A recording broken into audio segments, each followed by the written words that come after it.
The train that brought Mara back to Greyhook did not sing when it slowed. The brakes whispered, the doors sighed, and the platform took her weight with a hush that felt practiced, like the station had learned long ago how to make no sound at all. She stepped out into air that smelled like salt and old iron and held herself still, sensing the difference the way someone senses weather through a window. Cities roar even when you stand alone in them. Greyhook felt like a held breath. Mara lifted her single suitcase and followed a painted arrow past shuttered kiosks, past a vending machine with its lights dead, past a wall of schedules where every destination name had been sanded down to pale ovals. The town beyond the station rose in layers, wooden houses on stilts above tidal grass, a water tower belted with rust, a strip of stores with their signs turned inward as if embarrassed to be read. Someone had hung a bundle of broom sage from the doorknob of the post office. Someone had chalked concentric circles around a pothole, as though it were an eye to be warded. Beneath all of it, there ran the line. It had been called the Hush Line even when Mara's mother was a girl, even when the tracks still shone from use and trains came nightly with their throats blown open. The old maps called it by a number and a corporate name, but the town always burned off names that sounded like owners. The line cut a crescent around the marsh and vanished into the headland where the quarry had swallowed the hill. Once, the quarry had given the town a living. Later, when the stone stopped leaving, the line had given the town a rumor. People came to see a place that could smother a horn. Mara had not come for the rumor. She had come because her mother's small house stood empty, the garden furred over with chickweed and mustard, the mailbox stuffed with flyers that had no color left in their ink. She had come because grief had more edges when she stayed away, and because the executor from the county had sent letters that used words like inventory and disposition. She had come because there was one debt that could not be pushed into any other season: to walk the rooms where someone had moved long enough to wear the floorboards thinner in a certain path, to open drawers and be surprised by her own hand in old snapshots, to take the last things and decide which of them would become talismans and which of them would simply become trash. She found the house like a photograph that had been left in the sun. The paint had gone to chalk, the porch steps were soft. The front room held a low couch and a table shaped like a bean and a shelf of books that had moved here with her mother and before that had moved from the apartment where Mara's first memories had gathered.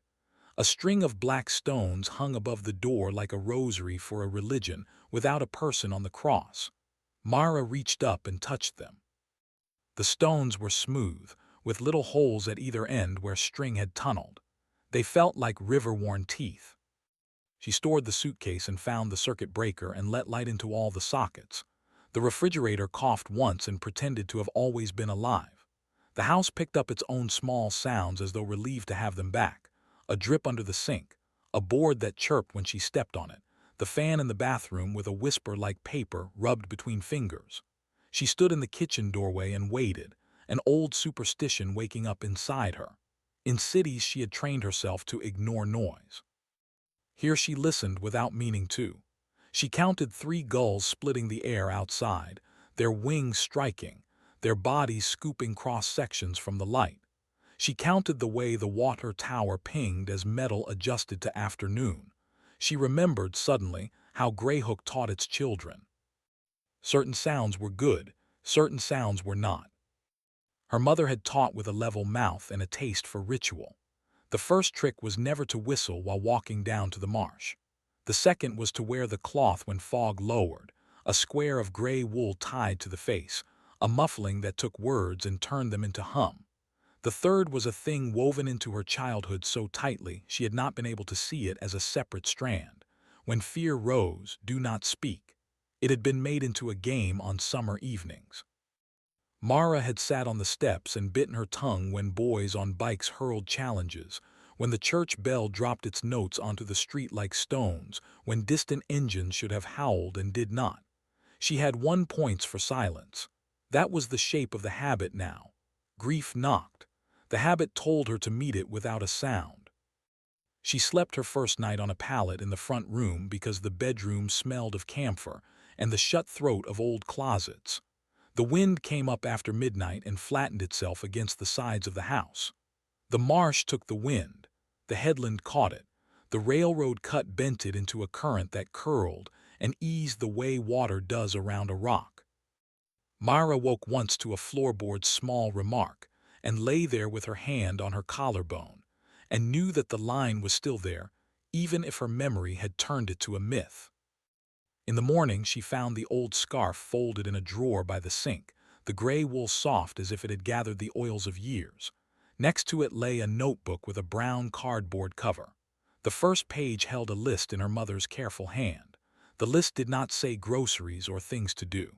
It said things to remember when the wind goes wrong. Under that heading the notes progressed like the loops in a knot. Put water in all glasses to keep them honest. Keep the doorstones oiled, they have joints. Walk along the hush only after noon, never before. Listen for the absence that travels like a cart without wheels. Mara stared at the handwriting and felt her face pulling into the shape it wore when she remembered that her mother had once had fancies. Whole seasons had gone by in which certain drawers had been taped shut, certain days kept unremarked, certain letters opened only after sundown. She had eaten eggs boiled to a ritual count. She had tied twine around door handles in a pattern that made a star without points. Later, as Mara had grown and left and learned her mother's life in pieces from other people's mouths, she had called the fancies by a sterner word. She had called them the drift. How easy it was to retrofit a narrative that made sense only when you lay it next to pain. How easy it was to tell yourself that stories clot when people cannot bleed any other way. Now she turned another page and found the sketch of a thing that had no shape until you knew it by its lack. A place drawn in gray pencil labeled listening station. A little building without windows had been marked beside the line where the rails had once curved, a shape like a salt box, squat and square. Inside it, her mother had drawn a grid of shelves, and on each shelf, circles like plates. Under the grid, her mother had written the word throats. Mara closed the notebook and made herself breathe evenly until the habit of not speaking gave her back room to think. She made tea by boiling water in a pot because the kettle had lost its whistle. She stood at the back door and watched a heron stitch the marsh to itself. Then she set the cup in the sink unwashed and put the scarf into her pocket and took the notebook and walked down the road toward the place where the line went wrong. Greyhook did not meet her. The town looked away the way people do when they are waiting for someone else to go first. A cat watched from a porch and flattened itself. A boy moved a stick through dust stripes that had been drawn across the road to mark the days without rain. She passed 3 mailboxes that leaned as though exhausted by names. She passed the place where the skate shop had been, and now the sign said tools, but there was nothing inside but a chair and an empty jar. She turned toward the marsh and down into the cattail. The line rose from the grass like a relic. The rails had been taken, long since sold for money that had kept lights on in houses that were now empty anyway. What remained was the bed, a sloping of stone and powdered ballast, a geometry that remembered weight. It curved in an arc like a rib. It made no sound when she stepped onto it. The grasses on either side made a sound the way fingers sliding over silk make a sound, a gloss more than noise. The wind lifted the scarf in her pocket and then let it fall with a gentle discouragement, as if to say that the day did not yet deserve that kind of precaution. She walked slowly, not because the ground demanded it, but because a sense in her bones demanded it, some old childhood spell that said the line was a place where haste woke another thing. The curve bent her back toward the town and then away from it. The headland rose like a shoulder at the edge of sight. On a driftwood post, someone had nailed 3 stones, one above the other, with holes drilled through them. Someone had wrapped the post with a loop of cable. The air lay different over the bed of the hush. It was not a matter of temperature or moisture, it was a matter of pressure. Her ears clicked and then evened. A tremor in her fingertips learned the set of it. She had once stepped into a chapel where every surface had been carved and hinged and painted, and the air in that place had felt organized in a way ordinary air does not. This air had that feeling. It was busy with something you could not name. It had fewer places to hide. Half a mile along, the ballast gave up and the bed widened. She came upon it without seeing it because the plant that grew over its roof had taken the color of the day. The listening station lay squat and low and patient, exactly as the drawing had promised.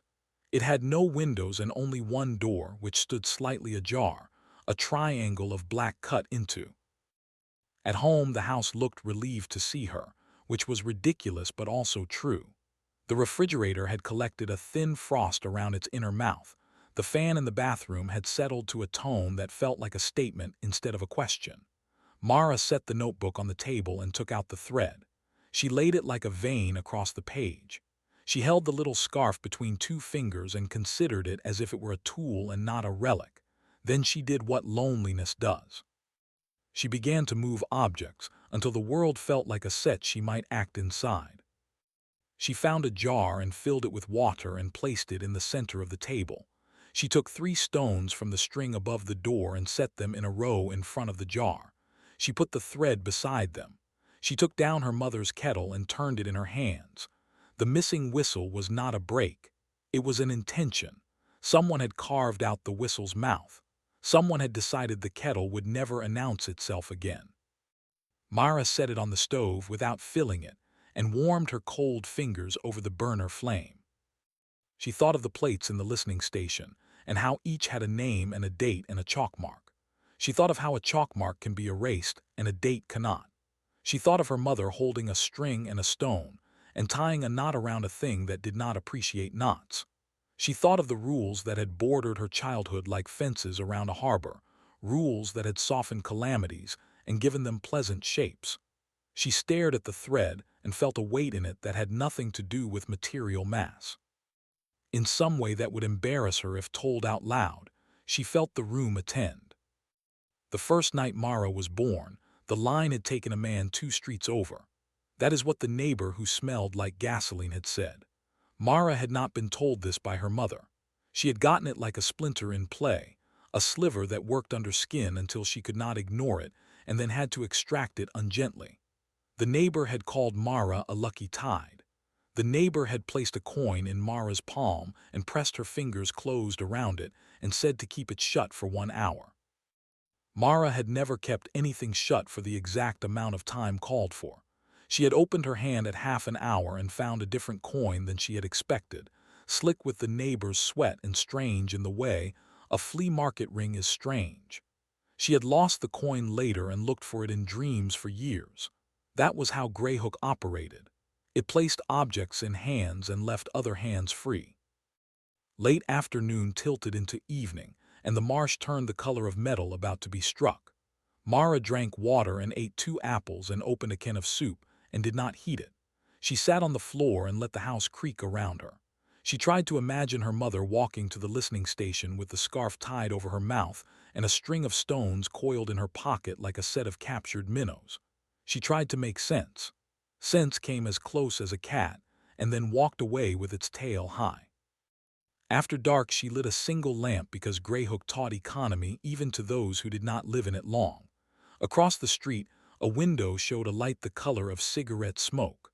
A car went past and made the sound of tires on gravel, and then that sound thinned, as if it were a river finding a channel underground. She watched the jar on the table for the old trick appearing.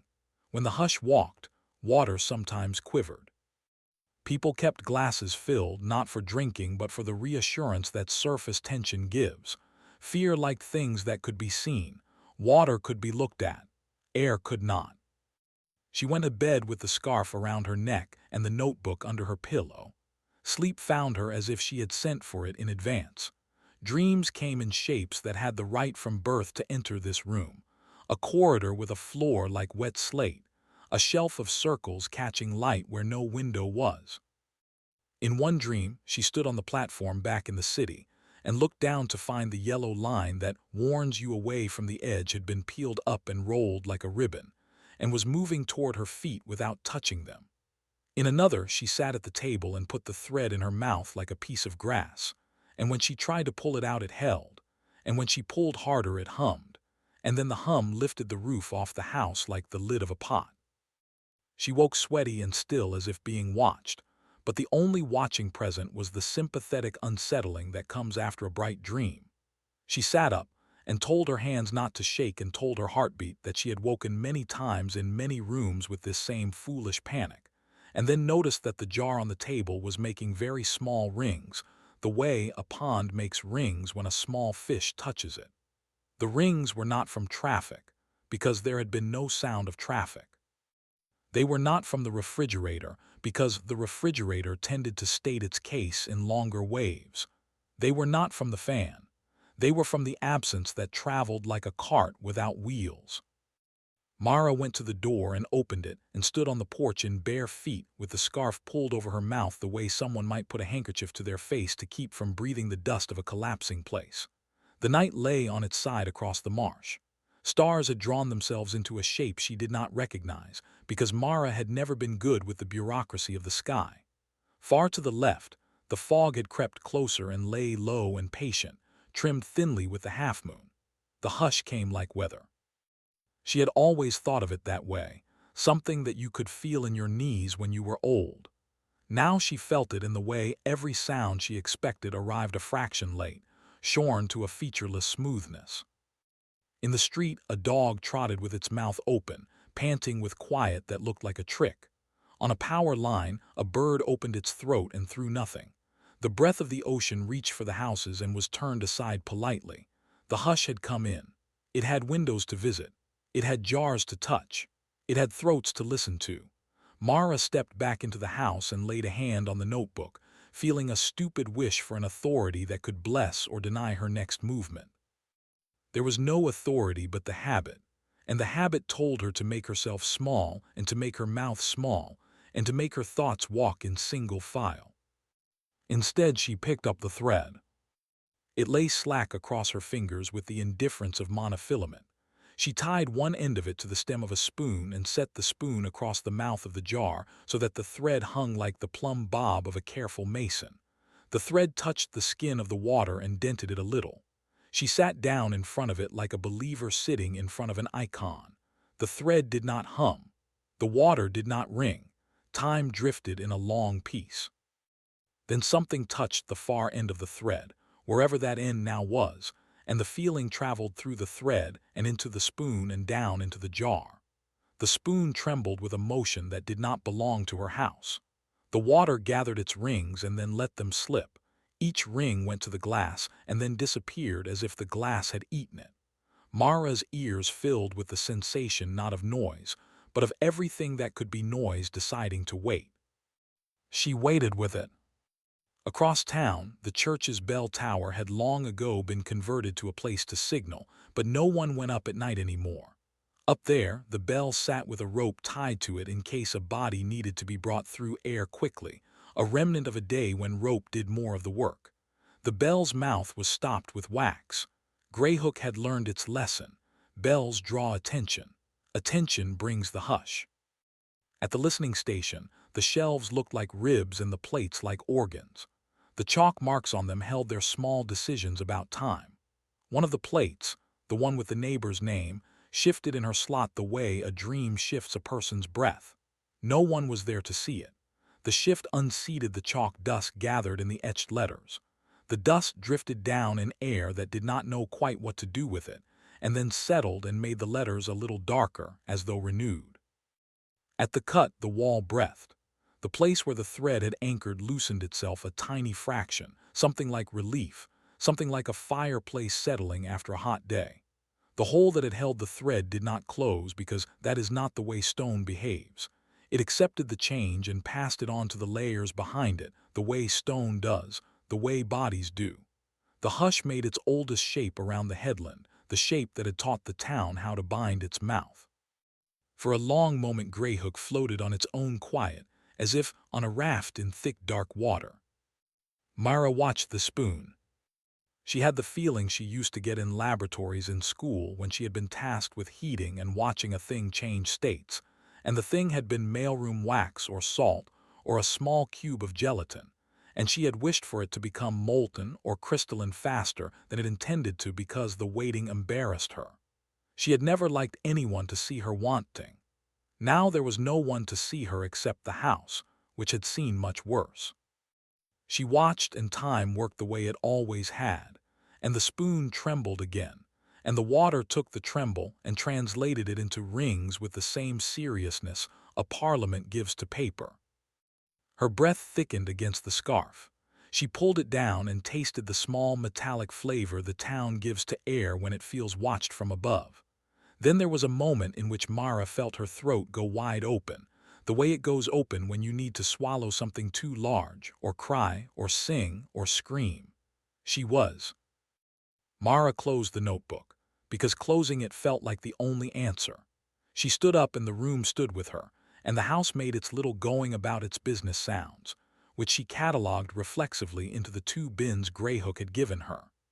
Then she set the notebook by the door and put on shoes and went out and walked toward the station, not because it was wise, but because it made sense, the way a puzzle makes sense when you are both surpassingly bored and offensively alive. The station sat as it had sat. It had learned patience from a world of trains that always promised to come even when they were late or obsolete. She went inside and the air did its trick and spotted her with its cold hands. She bent and felt beneath the bottom shelf, not because the note had told her precisely where the box was, but because if there were to be a box under the floor, it would be under the floor only just.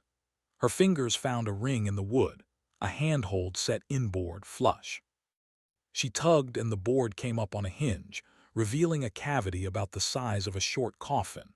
The cavity held a box that looked precisely the way her mother's word had said it would. It had a lid with 2 latches that had been buckled with leather straps and then tied with string. Around the string someone had looped a loop 7 times. The knot was tidy. Mara untied it because of course she did. Knots invite hands. The box smelled of old salt, a smell that did not belong to this kind of wood, the kind of wood that comes from forests and not oceans. The latches lifted without squealing. Inside, nested in old cloth that had once been a wool coat and was now a map of mothwork, lay a device like a mask. It was shaped to a human face, but not to be begged for using. It had no glass for eyes, only 2 small discs of mica. It had an apparatus where the mouth would go, a ring like a bell's mouth but stopped with wax. A tube ran from the ring down into the box and curled there like a sleeping worm. A little gauge sat where the forehead would be.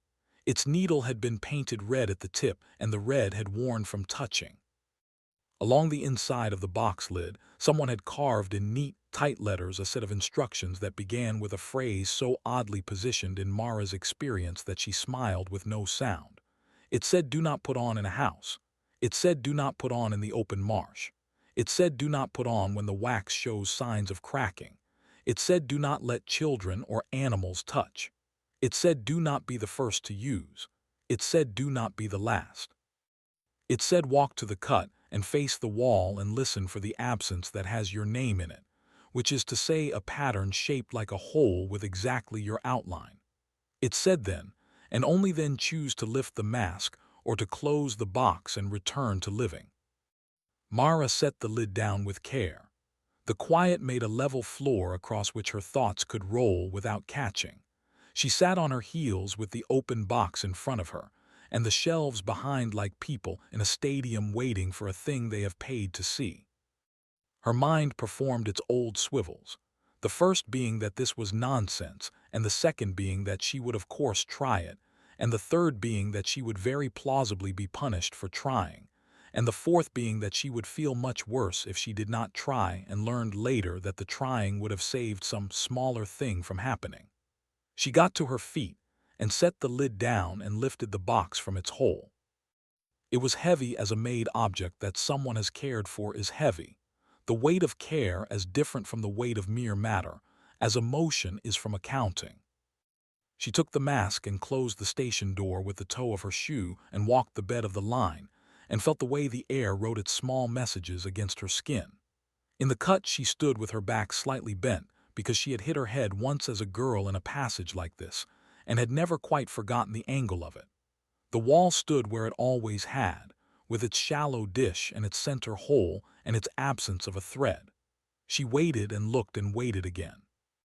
The hush gathered like an announcement that takes a moment. She put the mask to her face without fastening it because she preferred the fiction that she could change her mind. The wax ring at the mouth cooled the skin of her upper lip. Her breath fogged the mica and then cleared. She had the delicious, terrible feeling of being given a specific instruction by a thing that did not care whether she carried it out or not. She raised the mask away from her face, and the cut gave her the sound of her own breathing as if happy to have a job.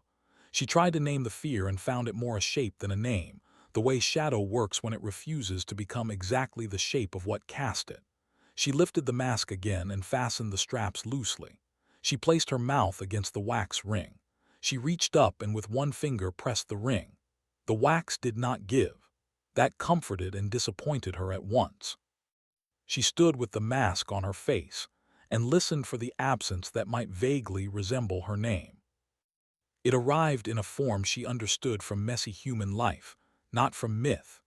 It arrived as an accident she remembered and had not been thinking about. The day her mother had fallen from a low stool while trimming a string of stones above the door, the stupid little nothing of a fall, the very loudness of the sound of the stool hitting the floor, the absence of one sound after it that should have come and did not.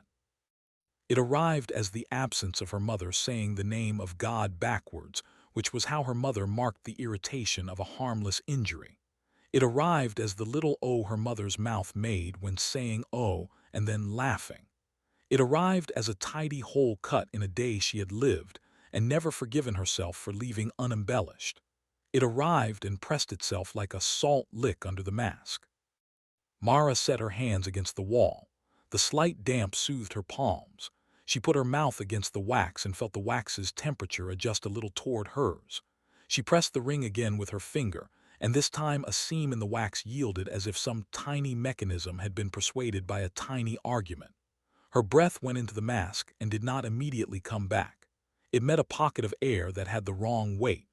Her ears filled with something that was not ringing and not silence. In the house behind her, the jar would have shown a perfect mirror. In the station, the plates would have shivered. In the town, a dog would have lifted its head without knowing why and decided to stop breathing just for the length of a half heartbeat. Mara spoke no word, but her throat shaped one anyway. The mask took the shape and the wax drank it, and the tube carried it down, and the gauge quivered as the red tip remembered what it had been created to count. The wall ahead of her took the shape and filed it somewhere in its limestone like a letter folded into a book. The hush made a small depression in the air around her and sat inside it like a bird settling into a nest no one else could see. She kept her mouth to the masking ring and let the breath that would have been words go wherever such breath goes when words are forbidden. She whispered the shape of thank you without announcing any sound aloud, not to the wall, not to the hush, not to her mother's very careful rules, not to anything that might have flagged that gesture as a prayer. She simply made the shape, and the mask accepted it. On the fourth day, Greyhook would change its face for her without warning. On the fourth day, someone would knock on her door without making the sound of knocking, and she would open it and find a person who looked like a lost cousin from a part of the family that had never been named, and who carried a scarf darker than the one in her pocket, and a notice from the county that did not say what it meant. On the fourth day, the plates in the station would rearrange themselves in a way that made alphabetical ambition look stupid. On the fourth day, the quarry would take one thing from her and offer her another. On the fourth day, the headland would speak without making any sound anyone but her could hear. But that was not this day. On this day, Mara took off the mask and stood for a long time with her back against the wall and her hands steadying her on the roughness of the cut. On this day, she walked home along the hush with the open box wicked under one arm, and the mask heavy enough in her hand to remind her that matter has conventions. On this day, she put the box back in its place under the floor of the station, and slid the board down and placed the broom on top because domesticity is its own small bellwether. On this day, she ate bread and cheese again and left the jar empty on the table because she trusted the night to announce itself without props. On this day, she slept and dreamed less, not because the story had grown kinder but because she had agreed to walk further inside it. In the morning, she woke to a new sound. It was a rustle, a paper sound, a feather sound of something not wanting to be noticed. It came from the porch. She opened the door and found a bundle wrapped in newspaper left on the top step. The paper was not of any current issue. The date at the top read a year without a this before it, as if time had given up pretending to be modern at any point. The headline did not shout because even headlines had learned constraints here. It said incident in the cut. Town requests patience. The bundle weighed less than she expected. She unfolded it and found inside a smaller box,